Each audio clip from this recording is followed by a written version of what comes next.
प्रकाश, इस वक्त की बड़ी खबर सामने आ रही है। डर्टी प्रोफेसर की मुश्किलें और बढ़ गई हैं। प्रोफेसर गिरीश परमार के खिलाफ एक और मामला दर्ज करा दिया गया है। एसआईटी ने तीसरा मामला दर्ज किया है।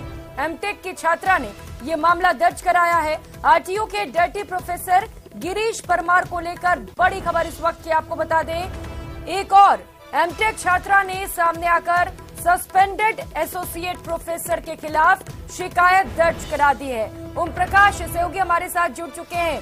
ओम प्रकाश, मुश्किलें लगातार बढ़ती जा रही हैं डर्टी प्रोफेसर की। एक और मामला दर्ज कर लिया गया है, क्या कुछ जानकारी इसे लेकर?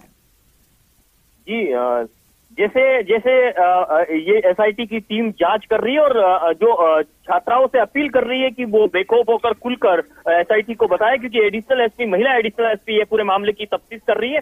तो अब लगातार खुलकर कई जो पीड़ित छात्राएं हैं आ रही है। पहले जिन छात्राओं के साथ इस तरह की जो है जो यूं कहा जा सकता है कि वारदात को अंजाम देने का प्रयास किया गया था, वो अब छात्राएं भी आ रही है। हालांकि अब एमटेक की एक और छात्रा सामने आई है और प्रोफेसर के खिलाफ गंभीर धाराओं में मुकदमा दर्ज कराया है। अब देखने वाली बात होगी कि इसके बाद प्रोफेसर की हालांकि परेशानियां तो, मुश्किलें तो बढ़ती ही जा रही है, लेकिन कई और छात्राएं भी इस मामले में आ सकती हैं, क्योंकि छात्राओं से एसआईटी की टीम अपील कर चुकी है कि वो थाने आकर अपनी शिकायत दर्ज करवाए। जो क्योंकि बताया जा रहा करीब एक दशक से इस तरह का ये रैकेट चल रहा था। इससे पहले जब ये कहीं और था किसी कॉलेज में प्रिंसिपल, तो वहां भी इस तरह की इनकी जो घिनौनी सोच थी और इस तरह का जो कृत्य, घिनौना कृत्य है, वो इस तरह से किसी और के मार्फत अंजाम देता था। और जो भी छात्राएं आती थी उनको फेल करने का दबाव बनाता था, फेल कर देता था। उसके बाद में फिर ये कहा जा सकता है कि जो फिजिकल रिलेशनशिप बनाने के लिए जो है मेंटली उनको प्रेशर देता था।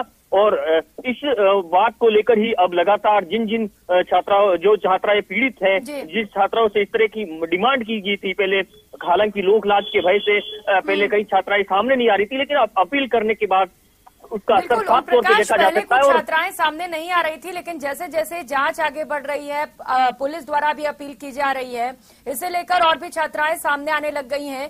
और एक और मामला आरोपी प्रोफेसर के खिलाफ अब दर्ज कर लिया गया है। और ओम प्रकाश, ये कहना गलत नहीं होगा कि और भी छात्राएं अभी खुलकर सामने आ सकती हैं और भी कंप्लेंट्स भी लिखाए जा सकते हैं प्रोफेसर के खिलाफ। कई छात्राएं अब सामने आ सकती, क्योंकि एक पीड़ित छात्रा ने मीडिया के सामने, कैमरे के सामने आकर कहा कि कई छात्राएं इनसे पीड़ित हो चुकी है, कई छात्राओं के साथ इन्होंने इसने घिनौने कृत्य को अंजाम दिया था। तो निश्चित रूप से वो छात्राएं भी सामने आएगी। और जिन छात्राओं से डिमांड की बड़ी खबर भी सामने आ रही है, दर्शकों को पहले से रूबरू करा देते हैं। कोटा से ये बड़ी खबर सामने आ रही है। अंकों के बदले असमत मांगने का मामला, एक अन्य प्रोफेसर पर गाज गिर सकती है।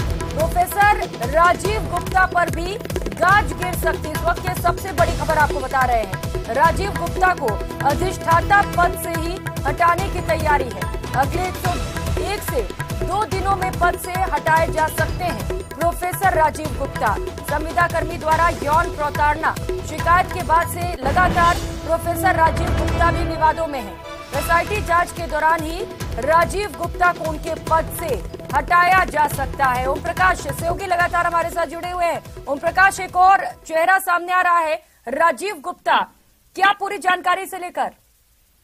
देखिए, जब से ये प्रोफेसर जो गिरीश परमार गिरफ्तार हुआ है, उनके बाद में कई और चेहरे, जैसा कि न्यूज 18 राजस्थान ने पहले भी बता दिया था कि कई और चेहरे बेनकाब हो सकते हैं। और इसी को देखते हुए अब एक और महिला संविदा कर्मी जो यहाँ काम करती थी, उनको नौकरी से हटा दिया गया था, उनके साथ छेड़छाड़ का प्रयास किया गया था, इस तरह की। और सबसे बड़ी जो अहम बात इसमें यह है कि उसने पुलिस थाने में मामला दर्ज करवाया था, लेकिन पुलिस ने, उनका आरोप है कि लीपापोती की और उसने एफआईआर लगा दी। अब जब राष्ट्रीय महिला आयोग की टीम पहुंची थी और उसके सामने जब ये लगातार ये संभावनाएं भी जताई जा रही थी कि जिस तरीके से पर्दाफाश हुआ है इस डर्टी पिक्चर का, कई और भी चेहरे सामने आ सकते हैं और कुछ ऐसा ही होता हुआ भी नजर आ रहा है। शुक्रिया ओम प्रकाश आपका इन तमाम जानकारियों के लिए।